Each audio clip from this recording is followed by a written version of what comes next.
I'm Michael Causey, Editor-in-Chief of the Association of Clinical Research Professionals.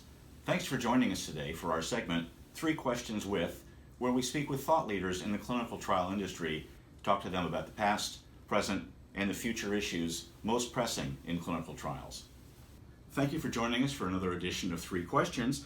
We're here with Erika Stevens, who's the Vice Chair of the ACRP Board of Trustees, formerly been on the Editorial Advisory Board, been an active friend of ACRP for many, many years. You're going to have to help me, Erika, though. I know you're a principal, but I'm going to need some help with the pronunciation of your firm. Certainly. So it's Recherche Transformation Rapide, which is a French word for rapid research transformation. Okay, that's right. My foreign language skills are lacking. No, that's okay. Very weak, very weak. Okay. All right, let's jump in. I just want to ask you a couple quick questions.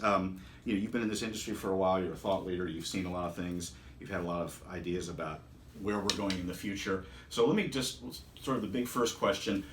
What do you think has been one of the biggest changes in the clinical trial industry, say, in the last couple of years?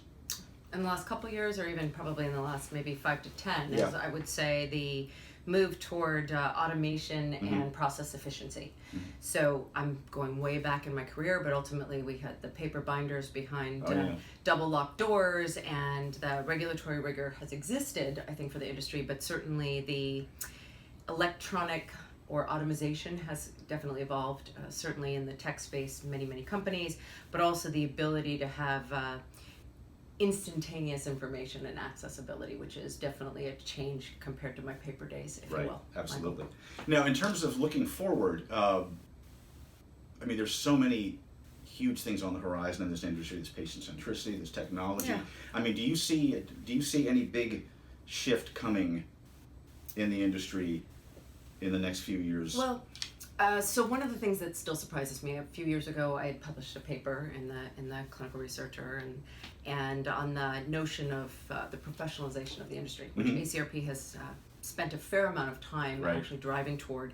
I think the thing that was most surprising is I'm working on a refresh for that, and in recent search, even better Bureau of Labor Statistics, clinical research is not a job. It doesn't exist. It's not defined, right? It doesn't exist. We don't even know how many people do this. Right, you can't search for it. There isn't this notion of the clinical research coordinator, clinical research monitor, even, if you will, the data manager you're now starting to see. But I was absolutely surprised that even in 2019 data, the job titles don't exist. And this is labor statistics for the US. It's not there. And so as we continue to move in the direction of, if you will, the professionalization of the industry, it has to first be recognized. And so that remains a challenge. And we, as you and I both know, the industry exists. It's out there. Absolutely. But if you can't define something, it's hard to fix it or elevate it. To quantify it. Absolutely. Right. Absolutely. It's crazy. Well, okay, that leads into this is ACRP's 3 questions. So the third question, I like to try to focus on what you think ACRP as an organization, and specifically members, can do to help elevate this workforce. What's one of the bigger things you think ACRP should focus on in 2020, maybe beyond? You kind of touched on it a bit already.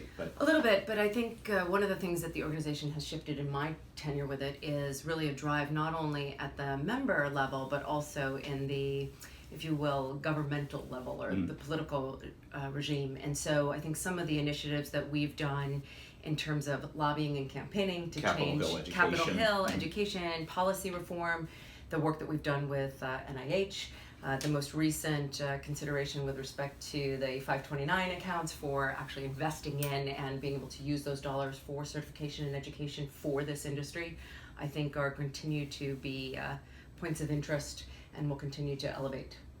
Excellent, thanks. We've been speaking with Erika Stevens. She's the Vice Chair and a frequent contributor to us here at ACRP. Really appreciate your time. Thank you very much. Thank you.